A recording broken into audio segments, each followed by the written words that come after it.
Sam Seder. The destiny of America is always safer in the hands of the people than in the conference rooms of any elite. Sam Seder. They are unanimous in their hate for me, and I welcome their hatred. We must guard against the acquisition of unwarranted influence, whether sought or unsought, by the military-industrial complex. The Majority Report with Sam Seder.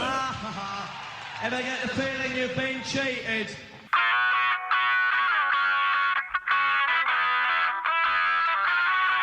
It is Wednesday, April 26, 2023. My name is Sam Seder. This is the 5-time award-winning Majority Report. We are broadcasting live steps from the industrially ravaged Gowanus Canal in the heartland of America, downtown Brooklyn, USA. On the program today, Amy Wilentz, professor of literary journalism at the University of California Irvine, contributing editor at The Nation, on the tragedy, rolling tragedy in Haiti.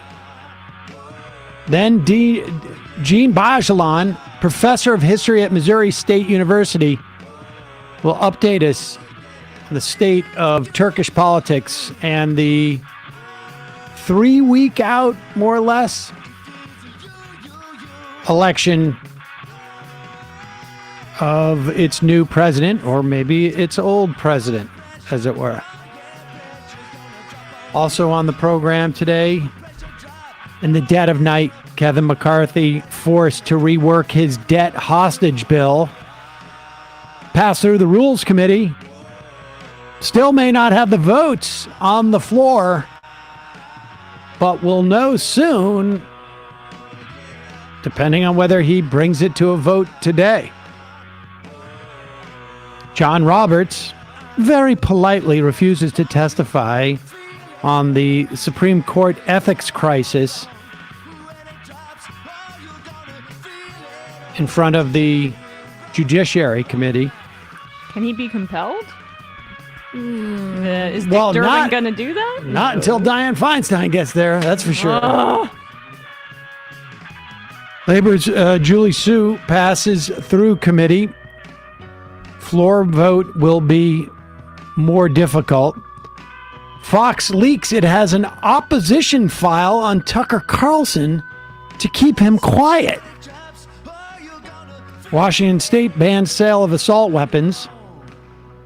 Bernie Sanders endorses Joe Biden. No 2024 run for Bernie Sanders. Probably closes the door on any significant competition for Joe Biden in the Democratic primary. Colorado, the first state to pass a right to repair. Florida lawmakers to change the law to allow Ron DeSantis to run while still being governor. First Republic Bank in a free fall. And Microsoft's Activision acquisition blocked by the UK over antitrust concerns. All this and more on today's Majority Report. Welcome, ladies and gentlemen. Thanks so much for joining us. It is, you weren't here last week, and so I had to pay a licensing fee to say this. But Emma Vigeland? Who did you pay this to? Because it sure as hell wasn't to me. Oh, wow. Vigeland Enterprises, which is a state incorporated company in North Dakota. Don't ask any more questions. Somebody on Venmo got the cash. I don't know who it is, but Emma Vigeland, please do the honors. It is Hump Day. There you go, ladies and gentlemen. It's Hump Day. That phrase coined by Emma, I don't know, a couple of years ago. Now it's been almost 2 years, and it has caught on like wildfire. No mistake. Speaking of wildfire, a lot of people chattering about this whole Steven Crowder thing, and we will give you an update. You hate to see so much insensitive speculation. You hate to see it, And kudos to Steven Crowder for monetizing the thing that he did not want to make public, and for really pointing out that it wasn't his children's fault.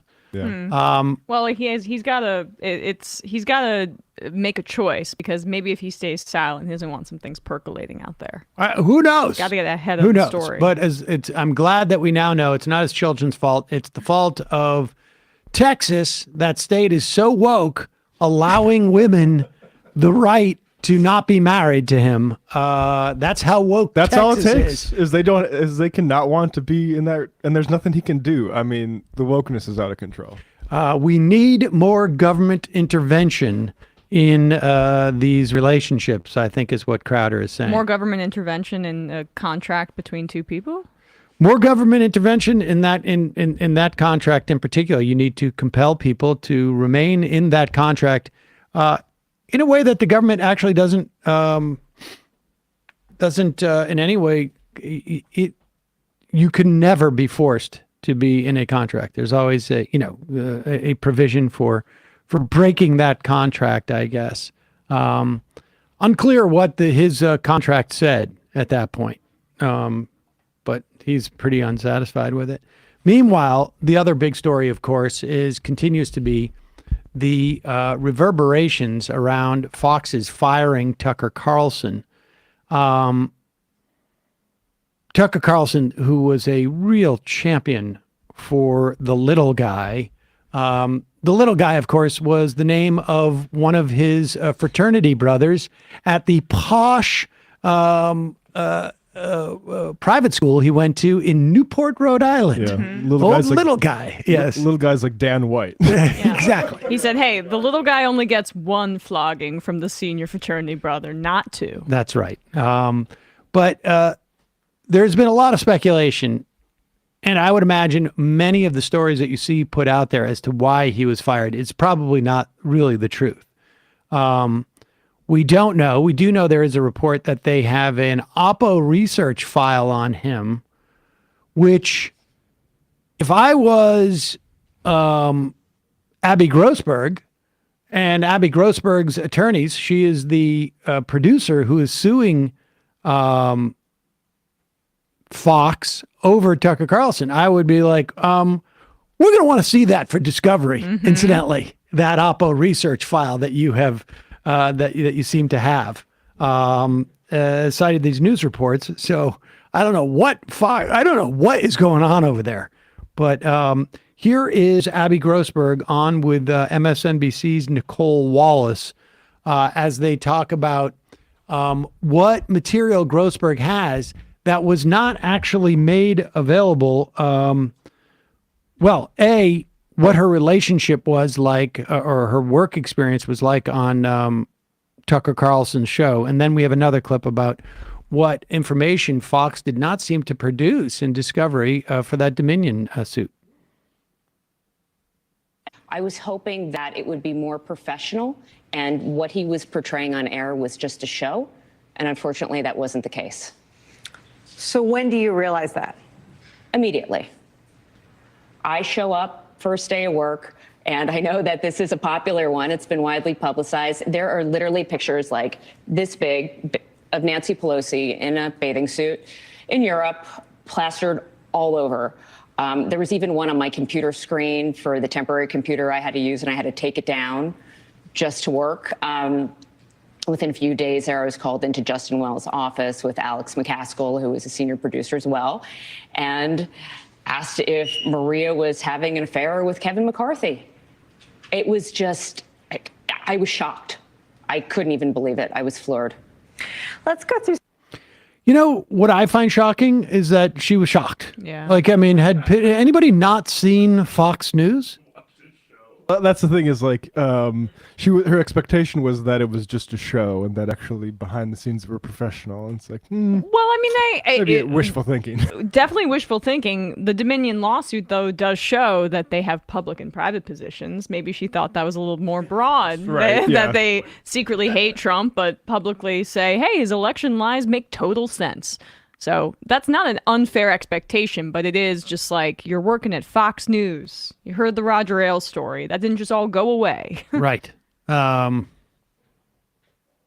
Say, baby, put down that pipe and get my pipe up. And here is the second clip where Grossberg talks about the enormous amount of recordings she has that, for whatever reason, Fox decided they didn't have to supply Dominion in their discovery request. Yeah, it's probably nothing. Posed on the staff, and I was the only one that had the Abby day. When you look at what came out in the discovery process, and then you take just your slice, as you said, you only know what you experienced. Do you believe that, I mean, the judge doesn't believe that the discovery process was pure, was untainted, was uncoerced. I mean, how much do you think people were hiding? I know from my experience that there were multiple recordings on my devices that never turned up, that Dominion says that they didn't have. I gave Fox my phones. I literally said, take everything. Off the Otter app. Yeah, off the Otter app. I told them I had the Otter app. It was their responsibility to go through everything. And the recordings that I ultimately found during my own investigation into my own case in January of this year uncovered tapes of Rudy Giuliani and Sidney Powell and Trump's team. I don't know why they didn't find that. I don't know if that was recklessness or if that was done purposefully, but I have to believe if it happened with me, it happened with other people too. And where are all of those recordings now? Did Dominion ultimately get them? I have several recordings that I'm still going through that we've recovered from all of the phones. There are 90 that we have. I don't know what Fox turned over. I do know, based on what I've read, that they did hand over those Sidney and Rudy tapes to them. Fox should have everything. They really should. Have you been contacted by Smartmatic? Yes. And you've shared all the Otter recordings with them or whatever? I've been subpoenaed. We haven't shared anything. Haven't begun the discovery process. Are you aware of anything that came up in the discovery process as it pertains to Tucker or his producer who was fired yesterday that could have led to his firing? No, not that I'm aware of. So you're sort of in this suspended animation with the rest of us. Let me ask you just again, I think I don't think suspended animation it means what she thinks it does, but never mind. And I think she's looking for the word suspense. But nevertheless,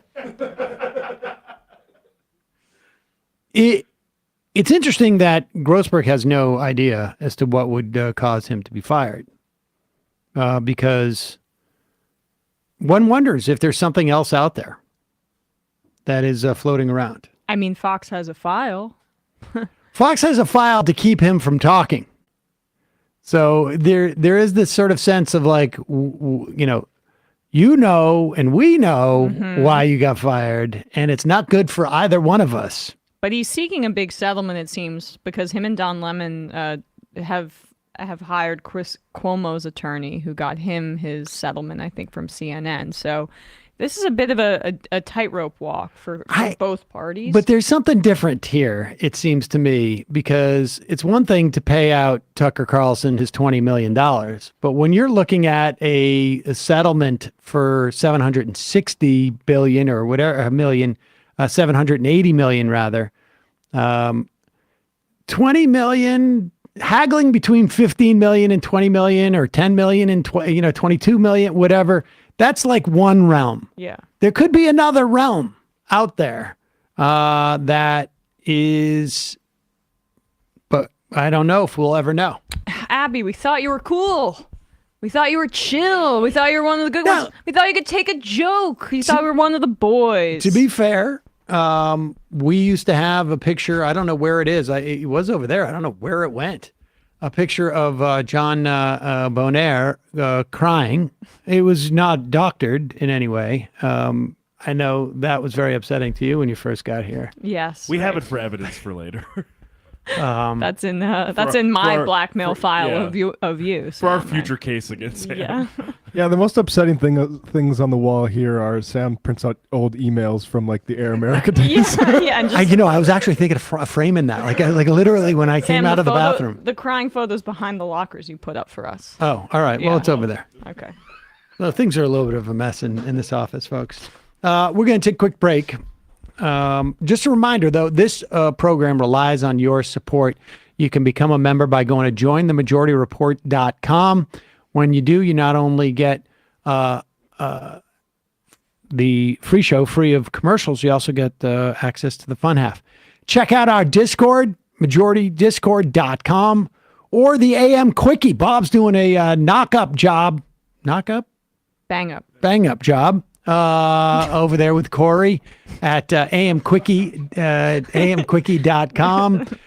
You will get the top 5 stories or so in your, not just the top 5 stories. We do some really from a left perspective, some stories that the mainstream news doesn't necessarily consider as important as we might. amquickie.com. Check it out. Email in your inbox every day. And of course, shop.majorityreportradio.com. And if you pick up the app, which is free to everybody at majorityapp.com, not only can you, if you're a member, search our archive and I Am the Show, but you can get a link to our TikTok or our Instagram channels. Our TikTok channel is exploding. Mm-hmm. And frankly, our Instagram channel is also getting big. It's a great way to introduce other people to the show. So head over there, send them Instagram stuff or some TikToks and introduce the show. No, I never mind. It's not a TikTok channel. It's just it's the account. But I really tried not to say anything. All right. Well, thank you for watching us on whatever channel you're watching us on, like the YouTube channel or you're on? Twitch. Thanks for dialing up and loading up the Majority Report. All right. For the knock-up job. I'm going to take a... Starring Seth Rogen and Jason Statham.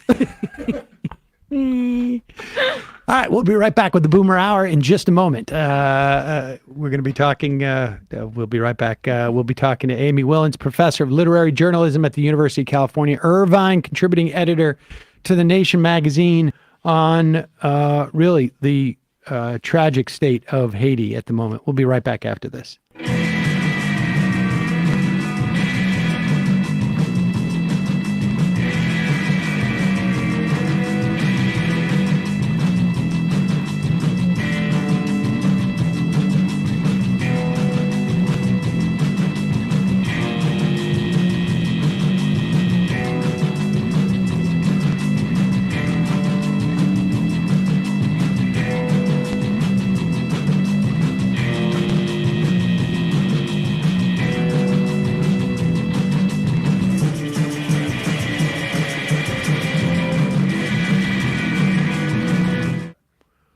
We are back. Sam Seder on the Majority Report with Emma Vigeland. Joining us now, Amy Wilentz. She is a professor of literary journalism at the University of California Irvine, contributing editor at The Nation magazine.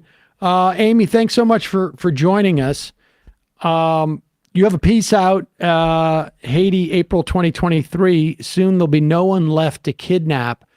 This latest iteration of tragedy in Haiti, and really, obviously, the relationship between this country and Haiti and colonialism, a colonialism that and slavery that really had Haiti paying off France. People, just important to remind people, I think it was in the past decade, or certainly decades, where a huge portion of Haiti's GDP was dedicated to paying off France, essentially, for their loss of slave labor there over a century ago. But the latest round was precipitated by what? I know it's a loaded statement, yeah, but... Whoa, we really went from deep history to this, but yes, you're absolutely right. It is it's all part of the spectrum of abuse that's been heaped on Haiti that has led us to this situation now. But the most recent situation, and it's been going on really since the earthquake of 2010, which was so devastating, and maybe as many as 250,000 people were killed in that earthquake, which struck right at the heart of the capital city, which, as you can imagine, is overpopulated. And then there was a lot of relief and restoration done by the outside community and what is called the core group, which is a bunch of entities like the UN and the OAS and countries like France, the US, and Canada. There was a bunch of help brought by them. The Clintons were there doing Build Back Better, their version of it. Biden then is doing the same here in America.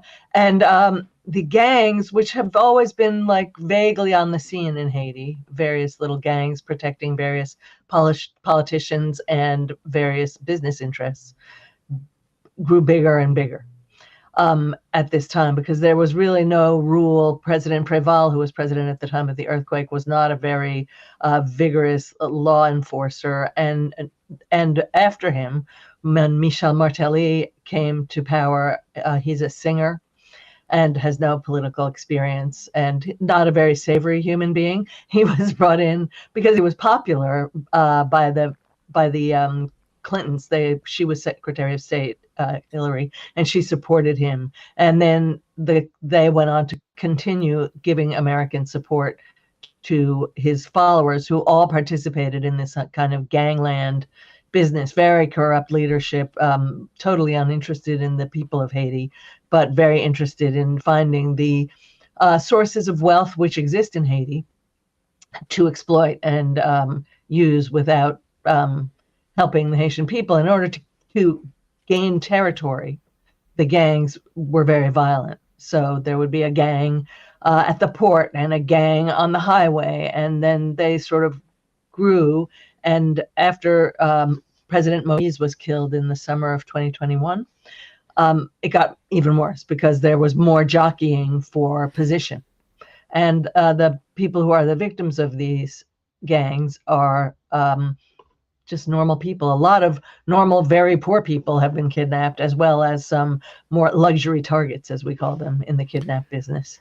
There's two things I just want to sort of tease out of that recent history that you just brought down. What is, when we talk about the source of wealth within Haiti now, obviously we're talking about natural resources, but what are those? And by what means does the control of the gangs exploit those? Because I imagine it's about extraction of resources from the country outward. But how just walk us through sort of that dynamic. Well, so what Haiti has to offer is our food products, of course, mangoes, sugar, coffee, but also things like steel and arms, export, import, gasoline imports. The ports just leak money. You go in and you say you have to pay a tax on each of the things you bring in, and then the gangs come in and take those taxes away. So that the country doesn't get taxes, the gangs get taxes, customs, and then drug trafficking and transshipment. There's also mines of precious metals, things like copper, silver. I don't know if those are working now, but they're always very corrupt operations. So there's a lot of money to be made. Haiti has one billionaire and many millionaires. And when you talk about the support that the U.S. gave for any given, I guess, presidency right now, they're been supportive of Ariel Henry, who is the current president.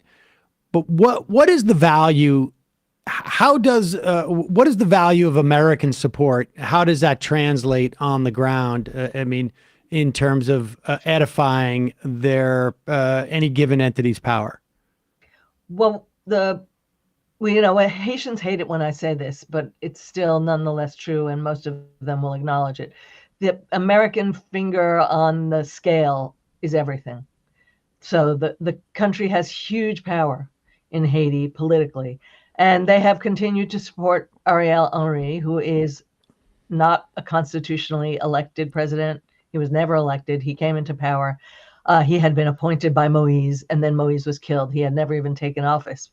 And then the U.S. was choosing between two people, and they put the finger on the scale for Ariel Henry and have never taken it off.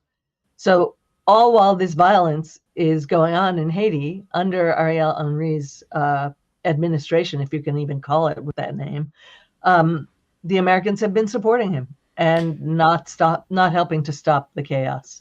But I guess what I'm asking is, the metaphor, finger on the scales, does it simply having the imprimatur of the support of the State Department make that person more popular, like amongst the people, or is it that the moneyed interests will line up behind him because they know okay. I mean, that's what I'm trying to tease out here is exactly non-metaphorically speaking. Right. What is it? What is the how does that maintain power in Haiti? These are really good questions. I mean, I know it does, and you're making me think about why it does. And the reason why is if the State Department visibly, openly, and it is, supports Ariel Henry, then he has continuity in power. And when he has continuity in power, that means they can trust that the business interests can trust that his negligence and inattention to corruption and to their behaviors will continue, and they can go on splitting up the country as they wish, and he's not going to step in and really try to do anything. I happen to have a lot of pity for him because even I don't know him, but even if he were a good man, the situation in which he's in is very dangerous and possibly impossible for him to do the right thing because he has so many gangs operating in the country now. So just to button that up, like it is both that it's a signal to the business community that they're not going to have any problems in terms of like exporting or extracting resources and doing business with the United States, obviously the biggest trade partner, or bringing in guns and ammunition. And it also signifies like a certain amount of predictability. We also know that the status quo is going to remain as it is because the biggest force that would disrupt the status quo would be the United States. And if they're on board with Henry, then we know that I can plan 3-6 months out that I'm going to get these shipments in or these shipments out. Okay. All right. Oh, sorry, go ahead. No, you go ahead. I was just going to say that, yeah, you can plan pretty far out, but you can look also on the ground and say, it might not be this good again. And that may be why we're seeing this current spurt, like an incredible addition of violence to the scene right now, today, yesterday, the day before, stuff we haven't seen before. I think people are fearing that the American position is going to change. I feel that in the air. I'm not sure it's true. Yeah. Can you expand a little bit more on the role or lack thereof of police in Haiti? Because seemingly they're completely neutered. And I'm just wondering how that came to pass. Well, first of all, some of the gang leaders and people in the gangs are former police officers. Police officers it's a great job to have in Haiti, but sometimes you just don't get paid. But, it's one of the few paying government jobs in Haiti. So you want that job. And then when you don't get paid and you look at the gangs and see all the money they're making. So there's a connection between the cops and the criminals, as the Rolling Stones would say. And so when 2 years ago, the cops tried to go into a place called Village de Dieu, meaning Village of God. Which is a big shanty town near the water. And they went in and they were all killed. They went in armored cars, I believe, not tanks. and they were outgunned, outmanned. They were surprised. They were guerrilla warfared, and they were all killed very, very brutally, of course, on video. And that sort of, I think, stopped them in their tracks. And since then, they've been effectively neutered, but now recently more, and I think it's with American or Canadian kind of quiet support and tactical mentoring, they've been doing some actions. They went in and they broke up an entire cell up in an area called La Boule that overlooks the city, a wealthy area, and they extrajudicially executed a lot of supposed gang members up there and broke the back of the gang up there. That's partly why we're seeing so much violence in the past couple of days. The gangs are trying to respond. But now, because of all the difficulties that the police have and the fact that there is no Haitian army anymore, the population is rising. And when the population rises in Haiti, your AK-15 doesn't really do you that much good. Can you expand on that notion of population? We should say your piece outlines what has been going on in terms of I mean, it's in the title. Soon there's going to be no one left to kidnap. They have kidnapped their government leaders. They have kidnapped doctors and entertainers, and are moving further up, moving into neighborhoods that they otherwise in the past had not entered into, because maybe those places had private security, or because those places, because they were so wealthy and removed, they were less accessible, or they were less accessible because they had closer relationships to the central government, and there would be more implications. All of that seems to be, it's all bets are off now. But what do you mean by the population rising? Walk us through how that works and how that maybe triggers what you call Joe Biden's lack of policy of no policy in Haiti that may change things. Well, so what happened 2 days ago, I believe, is as a sort of revenge for the cops breaking up that group up on the hill. A busload of armed young men was coming into further down, but still another wealthy neighborhood further down the hill. And apparently, or so the government claims, a police drone, which I have never heard of Haiti having ever in the past. So that's another reason to suspect some outside involvement and support. A police drone saw this happen. The bus was bus-napped, hijacked, and the guys got on, and they were coming down into this neighborhood, and someone alerted the people and the police. So 2 policemen stopped the bus and made the guys get out. And when the guys got out, the population ran after them, chased them, knocked them down, beat them up, threw tires on them. A little guy came into the video screen carrying a jerry can of gasoline. He spilled it all over them. They were sort of semi-conscious, or some of them were probably dead already, but not all of them. And they lit them on fire, and they killed 13 or 14 people. But the cops didn't do it. The cops were standing there with guns, and they didn't do it.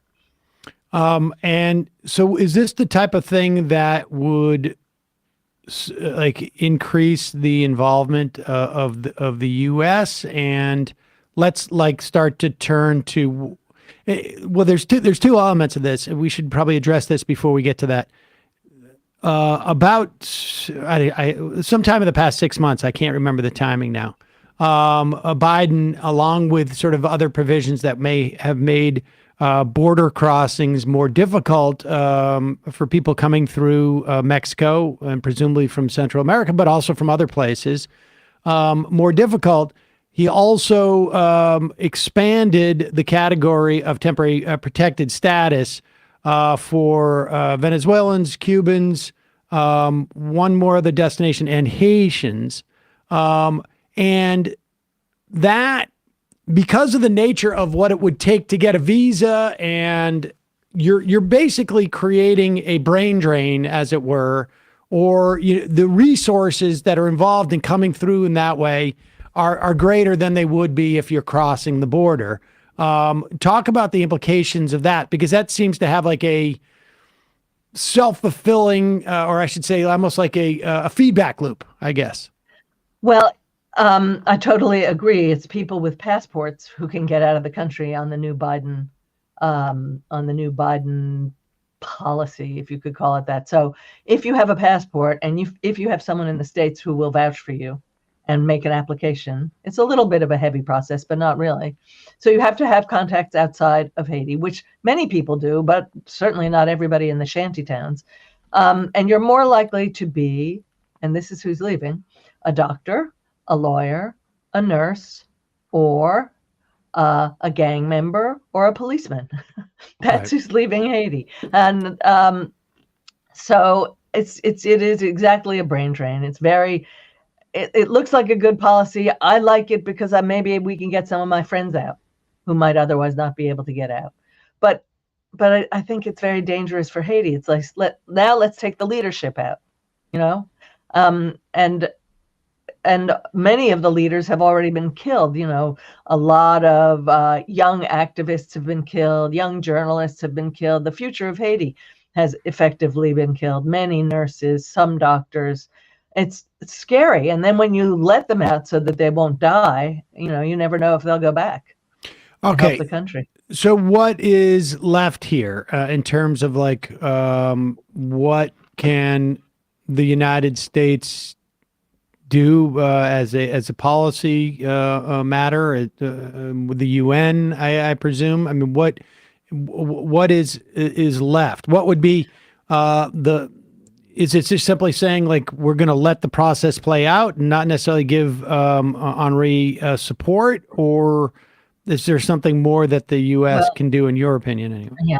Well, there's a question of elections, right? So Henri wants to run an election now, and it's impossible to have an election now. There are bodies in the street that have been there for days and days that everybody's killing everybody else. There's a civil war going on in Haiti, really, and you can't just hold an election.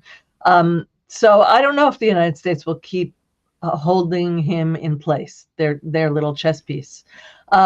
But so what can be done?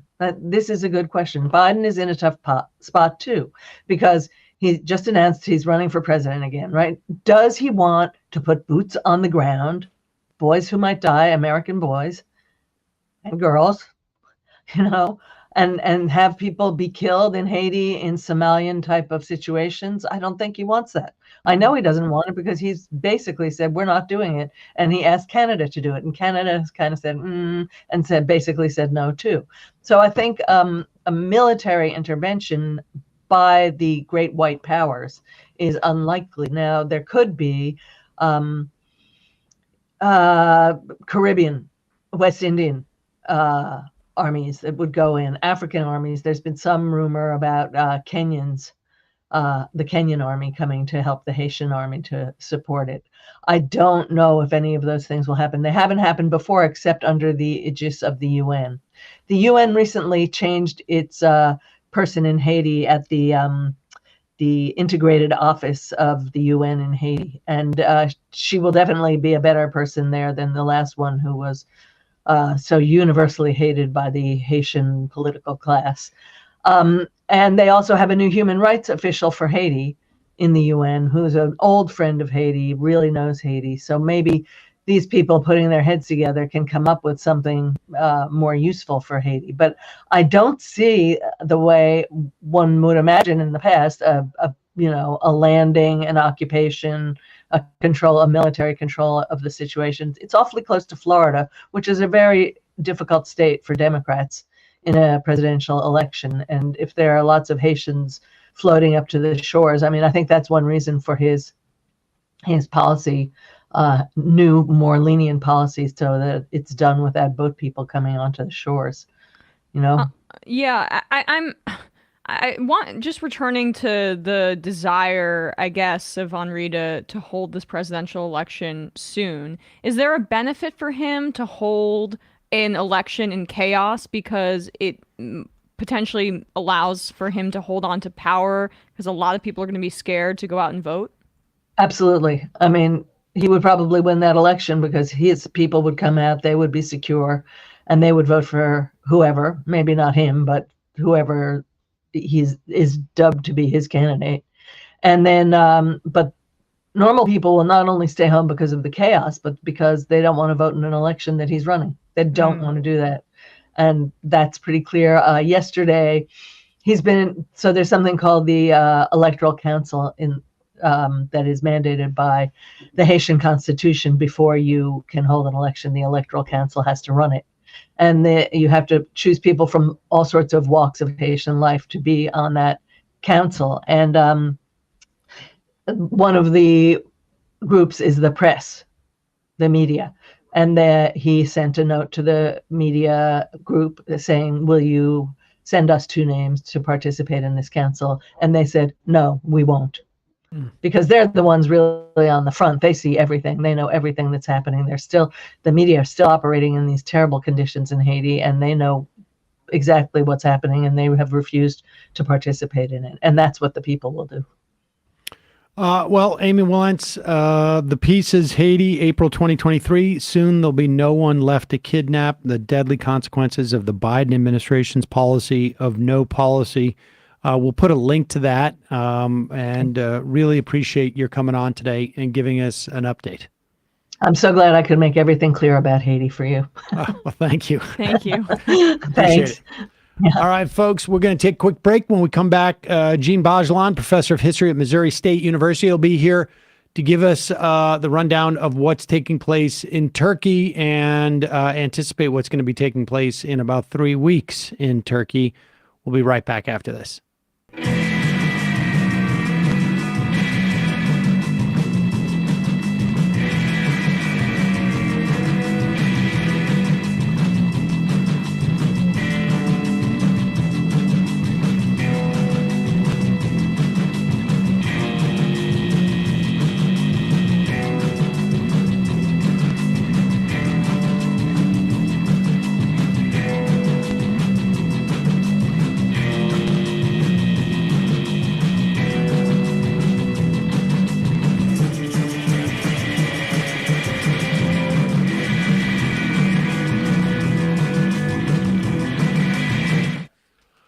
We are back. Sam Seder, Emma Vigeland on the Majority Report. Pleasure to welcome back to the program Djene Bajalan, professor of history at Missouri State University. Djene, thanks so much for joining us. Let's talk Turkey, as it were. Yeah, well, thank you so much for having me. And I should note, these days it's officially Turkiya. They've made the Turkiya. They've officially made everybody change the name of the country to the Turkish spelling of the word. Oh, I did not know that. Turkiya, is that it? Yeah, it's one of these cultural war moves that they've done in recent years to consolidate nationalist support, because I think a lot of regime supporters, when they discovered the internet, they Googled the word Turkey and discovered that it was also the name of a bird. And so they found it quite offensive. So now there's this, now officially the country has demanded all international institutions refer to it as Turkiya. But maybe we'll rebel today and call it Turkey. How about that? Yeah, they're trying to head off Sam's jokes. Yeah, I understood. Well, I mean, fair enough. I walked into that. That was not a plan. I just wanted you to know. Let's talk Turkey. Turkiya. All right. Well, give us an update as to where we are. I mean, Turkiya has not been really on the radar, at least from a political standpoint. Obviously, a major earthquake there, but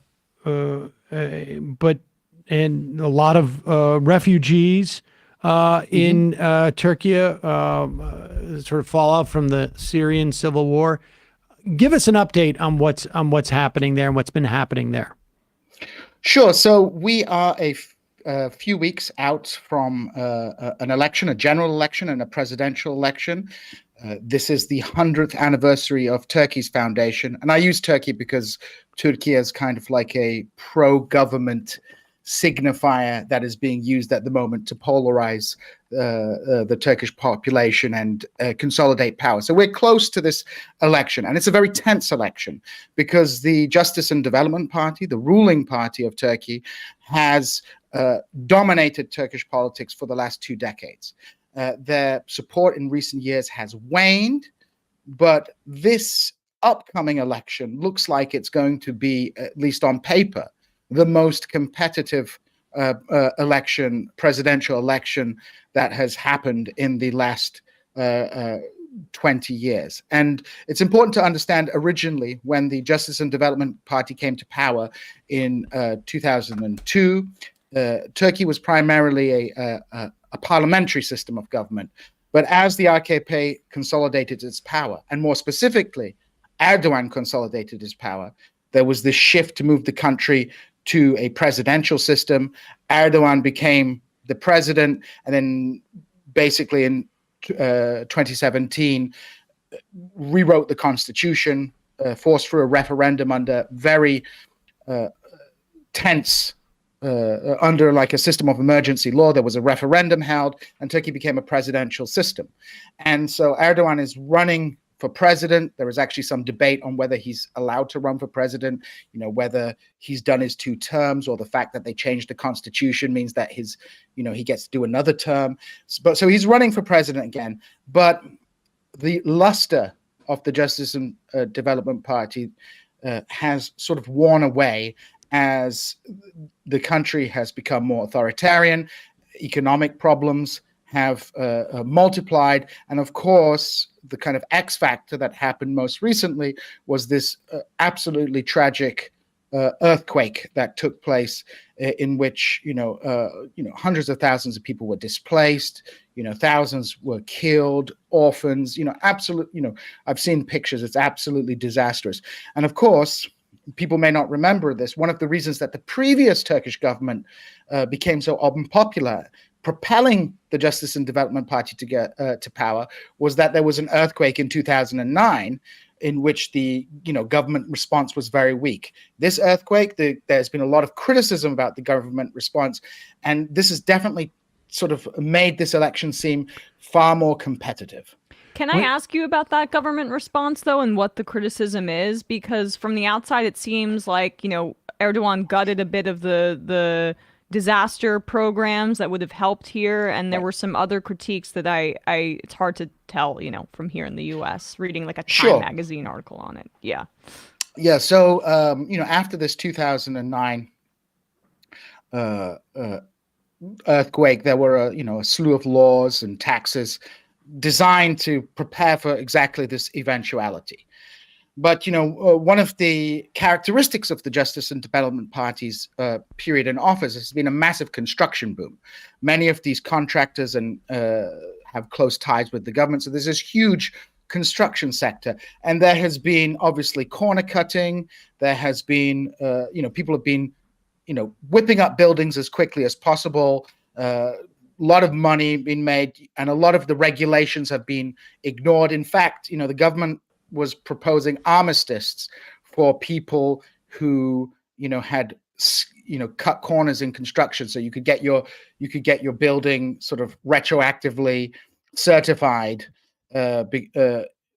in order because it didn't meet construction code standards. So this huge construction boom has happened, and a lot of development has taken place in Anatolia, which has historically been more undeveloped. But this earthquake has kind of knocked all this down in a very short period of time. The weakness of this construction has been fully exposed. Many hospitals, government buildings, these new contracted buildings collapsed. Many people died because of this. New apartment blocks, they just weren't earthquake proof. And so, this kind of corner cutting to have this rapid development has come back to, bite the government in the butt. At the same time, Erdogan's initial response to this was to be very angry that people were reporting critically on, how fast the government was responding, the failures of certain government institutions. They began attacking civil society organizations that were trying to deliver aid. They tried to block Twitter, which was actually a way that people were finding each other in the earthquake. So there was a lot of there was already a lot of bubbling discontent about the inflation and the economic conditions in the country, the growing polarization and authoritarianism. But, this earthquake was magnified that crisis to a massive degree. So the election was delayed. There was a delay to the election, but it's now going ahead. So the earthquake, they were forced to postpone it for a couple of months. But we're now heading into the election, and this earthquake seems to have, to a certain degree, galvanized the opposition and given them confidence that they might have a shot at winning this time. I seem to remember when Erdogan took power, and even prior to that, he was described as someone who was going to, if not invigorate Turkish democracy, certainly sort of like modernize it maybe. And there was, and maybe I'm wrong, but this is what I recollect in terms of like the way that he was sold at that time, and also a secularist. And at various points, people have found him to be more authoritarian than people had presumed, more dictatorial, and also more sympathetic to, imposing Islamic law within the sort of civil society. Is that a fairly accurate notion? And where is he now? Largely, it seems like it was always a function of like who he had to make certain alliances with and where he was drawing constituencies. But give me a sense of that. Yeah, that's an excellent observation. So Erdogan is a kind of chameleon-like, almost opportunistic political leader, and the Justice and Development Party, when it first came to power, was a real political party with lots of different factions in it. So the initial coalition that came into power in 2002 was made up of the provincial bourgeoisie, as it was, a rising provincial bourgeoisie that was irritated by the old Kemalist, secular nationalist, big bourgeois sections of society that had a different cult, that was culturally quite different. Now, a lot of this got filtered in the West through this discussion of secularism versus, Islamism. But, a lot of these issues were also class issues. So, for example, a big issue during the early AKP era was, women with headscarves going into universities. This was like a huge issue. Now, people in the West often looked at this as this is Islam versus secularism, but this was a class issue because you had these upper class, westernized people in the West of the country who didn't like these kind of like country bumpkin, lower class people coming with their headscarves and their like particular mannerisms, etc., etc. So you had this coalition led by Erdogan and his political party, which included this, provincial middle classes, many of whom got rich as a part of Turkey's neoliberalization during the 1980s and 1990s.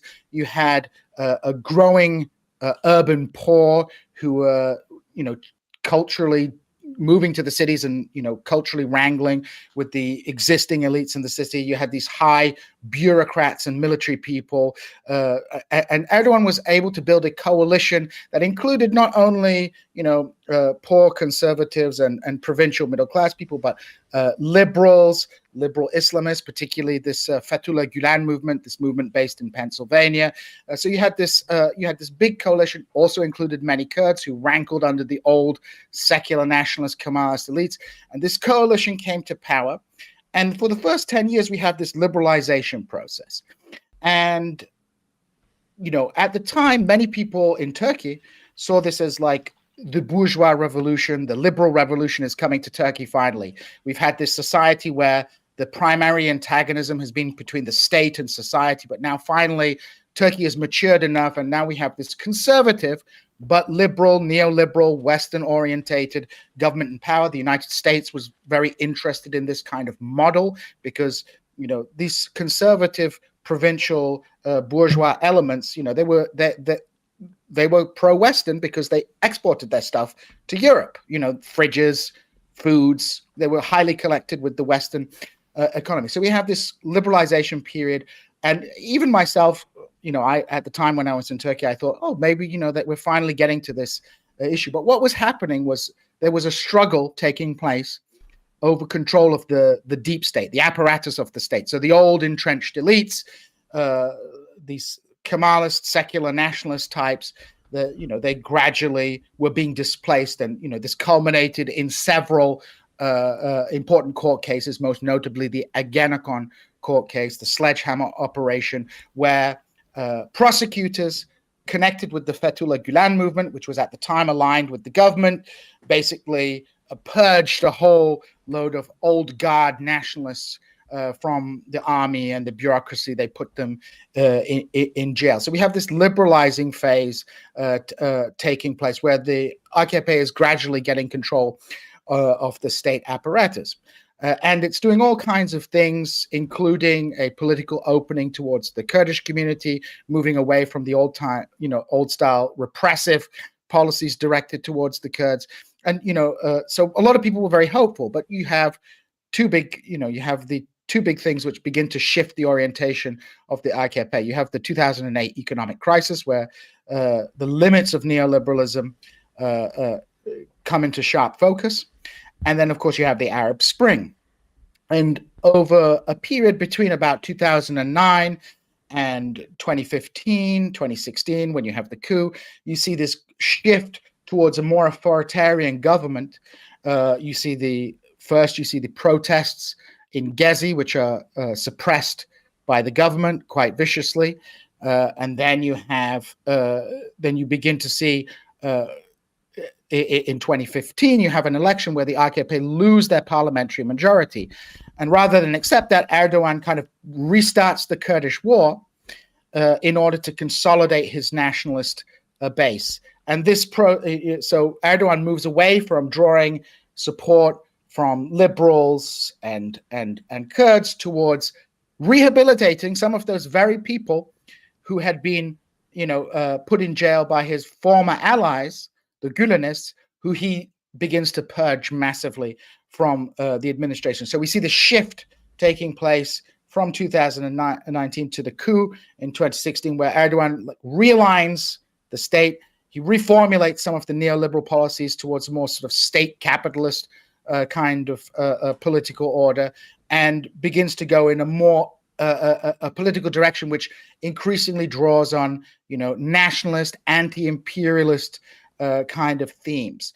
And the regime has always been a conservative regime, but this conservatism isn't purely Islamic as well. There's a kind of secular version of this conservatism. It's not too dissimilar from the kind of secular version of the cultural war, like right-wing atheists that you have in the United States. You have right-wing, non-traditional Muslims supporting, you see, I'm waiting for the word woke to get translated into Turkish. It seems only weeks away to happening, because they're already talking about trans people, gay people, so you have this like big culture war taking place in Turkey. So you have these periods of polarization. The first period is a kind of liberal polarization where you have this coalition that is brought together against the old Kemalist elites, and then this new coalition which crystallizes after 2015, which shifts back to relying on very reactionary right-wing nationalist and militaristic elements of society. And then the old quote-unquote liberals, the Gülenists, the Kurds, they're now in the crosshairs. And we should say, just fun fact, if I'm not mistaken, Mike Flynn was either hired or certainly sort of like applying for the job of kidnapping the Gulen in Pennsylvania. In Pennsylvania, while he was also working on the Trump campaign. I mean, it's just a day of the election. It was side gig. Trump election. Side gig. Day after Trump election, there was an article published, I believe, in The Hill, where he was basically spouting the Turkish government line about the Fethullah Gulen people being, terrorists. And of course, the Fethullah Gulen people had been instrumental as kind of Erdogan's shock troops during the early phase inside the bureaucracy, inside the police force, inside the judiciary. And they played very dirty, but, they fell out with Erdogan, and they tried to expose the corruption that was going on. And instead of people turning against Erdogan, they were the ones who got played and purged. All right. So give us a sense of what could happen in this election and what your sense is of Erdogan's willingness to let any thing play out that does not put him back in the presidency. Yeah, this is the $1 million question amongst people at the moment. I'm in the United Kingdom at the moment. I was attending a big conference, with a lot of people working on Turkey, on the Kurdish issue, etc. And this was the question everyone was asking. It's like, is this election? Turkey there's a saying about Turkey that Turkey doesn't have fair elections, but it has free elections. So Erdogan controls the media, but historically the ballot box has been fairly well protected. There's a relatively strong civil society in Turkey, but Erdogan has been in power for 20 years. This is an extraordinary amount of time that has allowed him if you were a junior military officer in 2002, you're now a senior military officer. Right. So you have a whole generation that is going into the bureaucracy that has grown up under the AKP system, under this patronage system, et cetera, et cetera. So I always predict the worst, Sam. If you predict the worst, you'll never be disappointed. And especially I can totally appreciate that. And just this morning there was a huge roundup of Kurdish lawyers, civil society people, politicians. This is a long pattern that's been taking place. So there's ongoing repression taking place. So the key question is will this election? How fair will this election be? I'm skeptical that Erdogan will give up power simply because the risk, after being in power for so long, after alienating so many people, the risk of giving up power makes it extremely difficult for them to contemplate giving up power. I think in the best case scenario, you might have a situation where maybe Erdogan loses the presidency, but the AKP keep control of the parliament and therefore, make it impossible for a new administration, a new president to do anything. But, polls show Erdogan kind of neck and neck with his main competitor, Kılıçdaroğlu, who's from the Republican People's Party, the CHP as it's known by its Turkish acronym. But at such a finely balanced election, it doesn't take much to fix it. Right. Couple of fixes here, a couple of fixes there. You win by a very close margin. There's a lot of discussion that this is what happened in the referendum that took place to change Turkey from a parliamentary to a presidential system. The vote was very close, but there was always a bad feeling that perhaps in certain places this was fixed to push Erdogan's agenda over the top. So I would not bet against Erdogan at the moment, because him and his political coterie, right? Those hangers-on and people who are around him, they have so much to lose if they leave office. They could, their enemies, and they have been very proactive in prosecuting their enemies. For example, they tried to fix the election for the mayor of Istanbul against Ekrem İmamoğlu. That didn't work, and then a couple of years later, they put him under arrest. They give him a jail sentence for insulting the presidency. I mean, I read a statistic yesterday that in the last 7 years, over 1 million people in Turkey have been charged with terrorism or all these kind of trumped up charges, and this has accelerated since the coup d'état. So we have, this has been a very forthright government in keeping its, prosecuting anybody who it sees as a potential threat. The leader they were going to kidnap Gül. I mean, they were going to great lengths to sort of, I guess, exert some control. All right. So lastly, let me ask you this. What role will, and from, what I've read, the anti-immigrant sentiment talking specifically Syrian refugees. They've now been in the country for years and started to beginning to develop like a real relationship with the country in terms of like people getting jobs and their kids going to schools there. And we're talking close to 4 million people, I think it is. Mm-hmm. How much of a role will they play in the election in terms of an electoral issue? And what can we expect from the winner of the election, their posture towards these immigrants? Well, yes. So you have this huge number of immigrants who have come in since the Syrian civil war.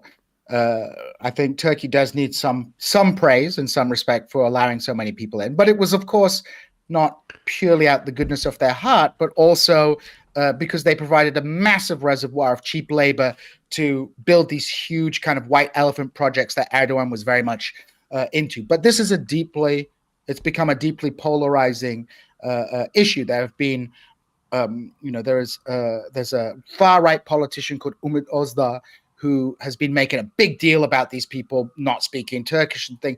And he's relatively marginal, but his discourse has been adopted not only by, has been adopted by the opposition group. The opposition to Erdogan is kind of an inculcate opposition. It includes extremely far-right elements as well that are deeply anti-immigrant and that criticize Erdogan from the right, saying he's letting all these Arabs in. There used to be this meme in Turkey where they used to call the AKP party the Arab Kurd party because it's not really Turkish. It's kind of like these black-footed, dark-featured Muslims and things like that. So there's, this issue of racism has become a big issue, and AKP has sort of conceded to this. So both the government and the opposition are desperately looking for a way to dump these Syrians. They want to just dump them back in.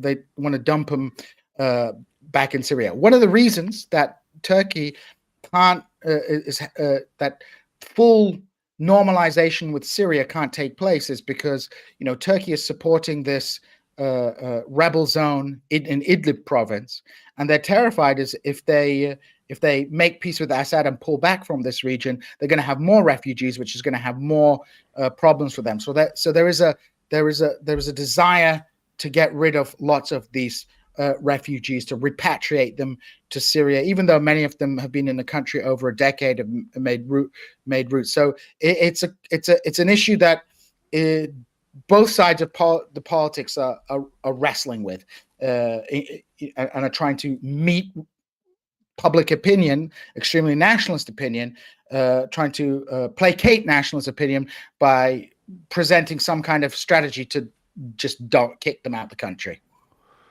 Well, Djene Bajalan, professor of history at Missouri State University, thanks for keeping us updated. We'll check back in with you in the wake of the election to see what's happened and what the implications will be for those refugees. Really appreciate your coming on. Thank you very much, Sam and Emma. Bye-bye. All right, folks, we're going to take a quick break, head into the fun half of the program, wherein we will take your phone calls and read your IMs and spend another hour and a half on Steven Crowder. And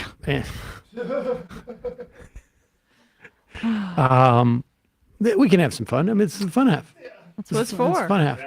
In the name. Probably only 45 minutes. Probably only 45 minutes. And, the thing that's nice about the Crowder thing is that it is almost impossible for me to imagine really more than maybe a handful of people for whom I would actually spend this amount of time and feel completely at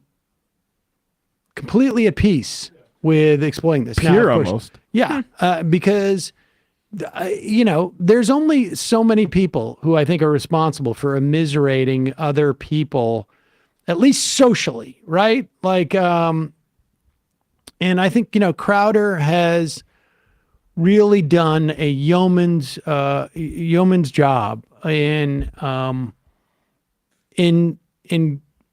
stoking transphobia and bigotry and bullying. I mean, I don't know what the number would be, but I would be, shocked if there wasn't significant percentage of bullying that takes place in schools and in society that wasn't a function of at least some of what someone has loosely say learned from Steven Crowder. And unlike Candace Owens, I would leave his wife out of it. But I guess that would also be like, unlike Steven Crowder, who seems to have brought his wife and his kids into this. If his wife wanted to come on Majority Report, we'd probably make room. Without a doubt. But we'll talk about that later in the program. I just, and this is one of those things, one of those things where I feel like I can actually, a lot of times people say, like, you really can't understand what someone's going through and fully empathize. But I totally empathize with his situation in terms of going through a divorce is very difficult. But I also can say that the way that he has handled it has been really not good. I like to imagine, I like to imagine in my mind that she saw, your total him running from you like a scared baby, and then that was it for her. I almost referenced this yesterday, but I know you haven't seen it. It's like the I Think You Should Leave sketch where he gets emasculated by the magician, and then his wife says she has no respect for him anymore. That's what I like to think happened in the situation. Well, it's I don't know. Like I Rose, talked about the force majeure yesterday. That movie really is, I think, captures it, and you'd only have to watch like the first 10 minutes to really sort of get what's going on with that.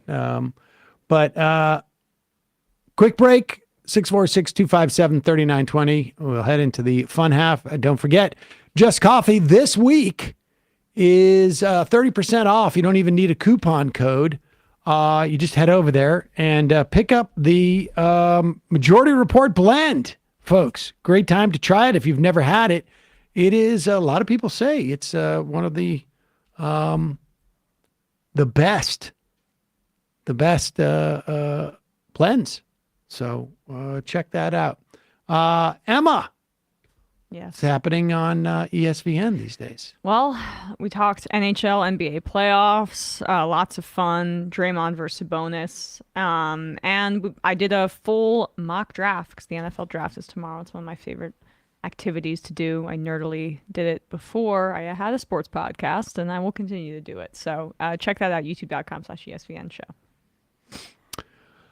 Matt, what's happening on Left Reckoning? Yeah, last night we had Elias Cepeda on to talk about Andrew Tate, talk a little bit about the new Chicago mayor. We also talked about all these folks giving Tucker Carlson anti-imperialist cred on his way out in the post game, as well as the Zoe Zephyr thing in Montana, where they're saying you need to apologize for saying you'll have blood on your hands for stopping medical care that will cause people to lead to suicide and stuff like that. They said she needs to apologize for saying they'll have blood in her hands before they recognize her in the legislature again, which is, I talk about free speech. Yeah. Well, we'll cover that in the fun half too, right?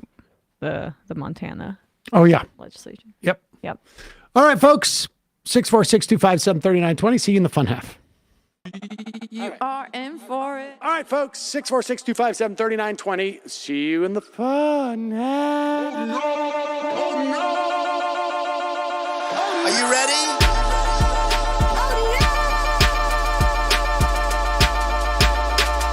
Who sent us this?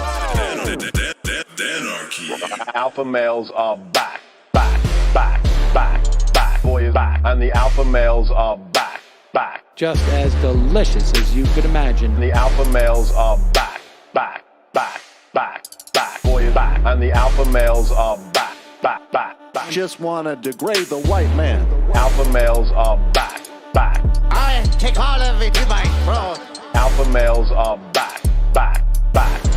Snowflake says what? The alpha males are back. You are a madman. And the alpha males are back. Oh no, Sam Seder! What a fucking nightmare! Yeah, or a couple of them. Just put them in rotation. DJ Denner. Well, the problem with those is they're like 45 seconds long, so I don't know if they're enough of a break. That's fucking nonsense. You see white people doing drugs, they look worse than normal white people, and all white people look disgusting. And the alpha males. Psych. Fuck them. Fuck them.